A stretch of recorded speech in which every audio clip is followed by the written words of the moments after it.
So we're going to try to tackle this from a less of a devil's advocate point of view and talk about my actual opinion on the situation. What's going on, you guys? It's your Huggable Hipster here, and welcome back to today's video where I'm going to be diving into a part 2 of, well, Nintendo possibly acquiring Steam.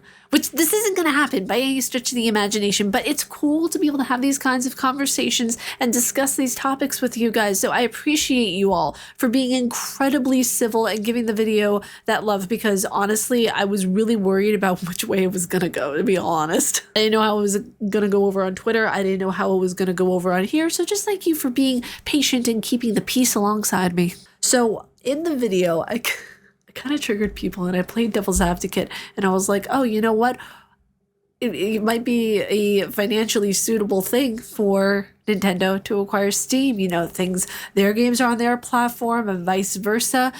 In reality, this is not going to work out, and it will not be fiscally responsible of either company to go in bed with one another. Here's why. So when we think of Nintendo, we think of the company that pushes out Pokemon games like there's no tomorrow, that pushes out Zelda games, less so than Pokemon. And the reason being, I know a lot of people might not like this, is because I think they respect as a company more so the Zelda games than they do Pokemon games. Because if we see how many new Pokemon games and new things from that franchise from Game Freak came out in comparison to how many Zelda games or remakes we get from that franchise, Zelda games get way less love than Pokemon does. Just it's fascinating to me because so many people want to say that no, Pokemon's great. Pokemon's fantastic. I'm doing a review right now on Scarlet, and this isn't what Pokemon is. Okay, my first impressions will be coming out in a couple of weeks, but this is not what Pokemon is. Okay, Pokemon used to have enriched stories that told vibrant tales of characters with, a kind of depressing background.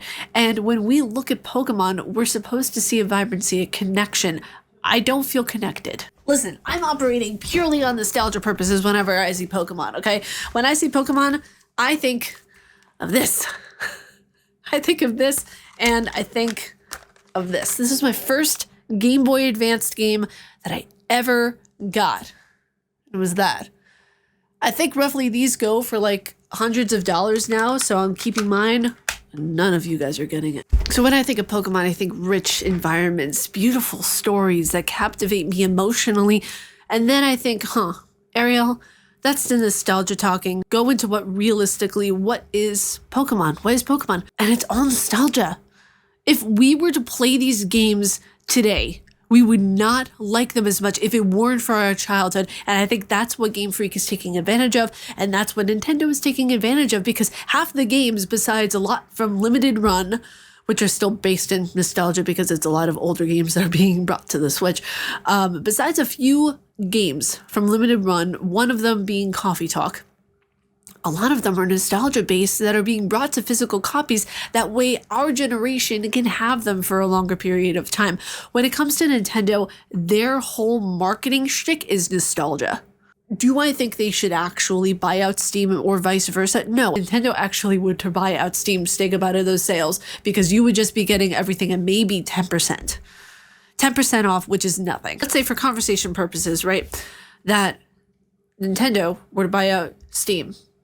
Let's say, to be fair here, I'll be generous. There's a $60 game that is supposed to go on sale. Let's say it's Elden Ring, okay? Because that game right now is currently $59, right? 10% of 60 is 6.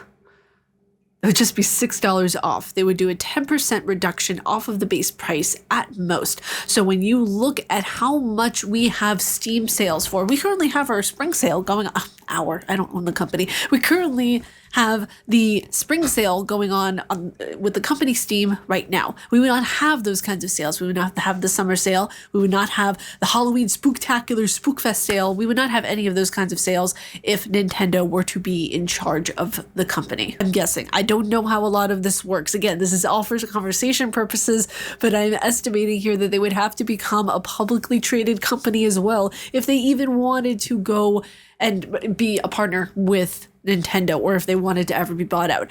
I feel like it would be a smarter move for Nintendo if they bought out a smaller company that had a lot less to lose in terms of how they operate. Still, not a good thing. No one should ever be bought out by Nintendo. That would just suck. And also, if my memory serves, the entire collection for Final Fantasy that is coming to Switch for physical edition is $75. Now, for me personally, I don't see a problem with this because they are older games. And I feel like the older that the game gets, the more priceless it becomes. And Final Fantasy, that is a priceless series that is, I believe, worth its weight more than nostalgia could ever cover. So it's worth its capital in a lot, but when you look at it from a consumer perspective who have played the games since the 80s, then you're looking at people who not only have nostalgia, but their childhood memories growing up. That is a lot more than nostalgia. That is a society. We're talking about, let's go back to the good old conversation of nature versus nurture here. It's something that kind of created the person as they grew with parental care, with brother or sister care, whatever it is that helped mold the person. A game can help shape and mold a person as well. That's the way it was for me with the very first Resident Evil game. That helped shape me into the person that I am today. Because if I didn't have that game, odds are I would not be doing what I'm doing right now. I would not be a content creator on YouTube. I would not be a gaming content creator or gaming journalist at all whatsoever. So it definitely, games help shape a person, especially when they're young. And I feel like if you are playing a game young enough, it kind of molds you into your expectations of what you want other games to be like whenever you see them as you get older. So there are definitely points of where I think buying an older game based in nostalgia is proven, it's worth it. And it's awesome to be able to recreate those memories and moments for people, even if it's just a repixelization or moving it to mobile or moving it for a very high price point for a physical copy on Switch. This is one of their best products, by far.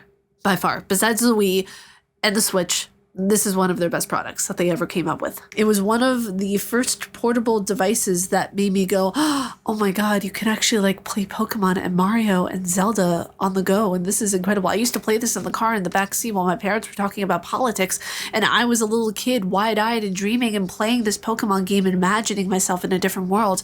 Gaming changes the way you think, and it changes the way that your mental exploration can take off. So to that, I think that Nintendo has done a lot of great things, but they're also really not doing so hot right now. Now, I forgot to add in Epic Games as well. So Steam, Epic Games, and GOG are some of the biggest hubs to get PC games, but Steam is by far the biggest one. Now let's talk about net worth, because I feel like this is an interesting topic to go into. When it comes to Nintendo and Steam's net worth, which net worth is the total wealth of an individual company or a household, take into account all of your financial assets. So when looking at Valve's net worth for 2023, it is $8 billion. When looking at Nintendo's net worth for 2023 so far, it is $110 billion. There are people who were telling me so many numbers on that at the end of it, I don't think they did enough research to quantify the amount of money that was actually taken into total. It just takes a few minutes of quick research. I think they were working from numbers in previous years, because there was one person who was comparing both Valve and Epic Games, and I thought that they were combining them, and I was agreeing with them originally, but never agree with people who you don't know on the internet. Because one person told me that Valve is a private company, but Epic Games has generated $5.6 billion gross in 2021 and was valued at $31 billion. And Valve was generated, they generated $13 billion in 2023, which is not true. They generated $8 billion in 2023. So Valve's worth is $60 billion. That doesn't make sense. Doesn't make sense whatsoever. So yeah, it's interesting to see numbers, and I don't know how easily manipulated people can be by them. Just when you're shown bigger numbers, it gets all into a big cluster F, because it gets so confusing, I feel. And I'm not a marketing analyst, or I'm not a business specialist, and I don't know a lot about how a lot of this stuff works, but I know logic when I see it, and I know how to do my research. So whenever I see what's in front of me is different from the numbers that other people are giving me, then I know something is wrong. What is so far 2023 is $8 billion. I'm looking at the numbers right in front of me. Net worth in 2023 is $8 billion. And you see Nintendo's net worth. All I had to do was type in Nintendo worth 2023, 110 billion. They could easily buy Valve, but it would be the worst decision ever in gaming history. Nintendo is in third place of the most valuable company in Japan with how much income and revenue they bring into the country. Which, I mean, if I could buy stocks in the company, I totally would, because, you know, Steam is worth it at the end of the day. As shitty as their security services, you know, and protocols are, they are an excellent company to provide everything that a PC gamer needs. Everything that a PC gamer needs. And you can also have games on a MacBook as well. So I feel like the way that they do that, and for VR, I think it's really multifaceted in the way that they really shaped an industry. They really made ease of accessibility for a lot of their players. Comes to emulation, when it comes to a lot of that kind of stuff, like you can emulate Silent Hill. You know, you can easily find Silent Hill online and emulate it on DuckStation, which is something that I've done.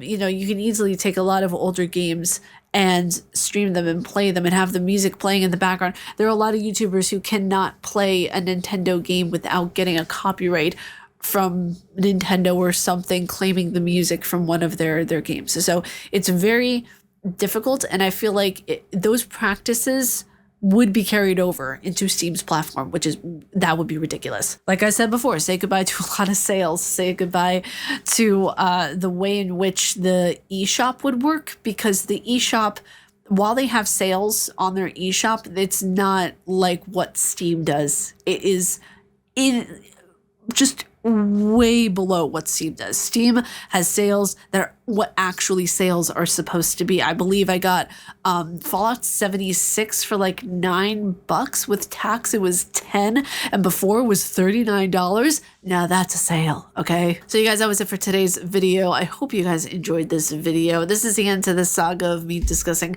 Nintendo and Steam. I didn't think people would get as carried away with it as they did. It's funny because it's like I wanted to see how people react to this, because I've never heard anyone discuss the possibility, with all the acquisitions that are going on right now, with Microsoft acquiring Activision Blizzard, with PlayStation acquiring some company, all these acquisitions going on.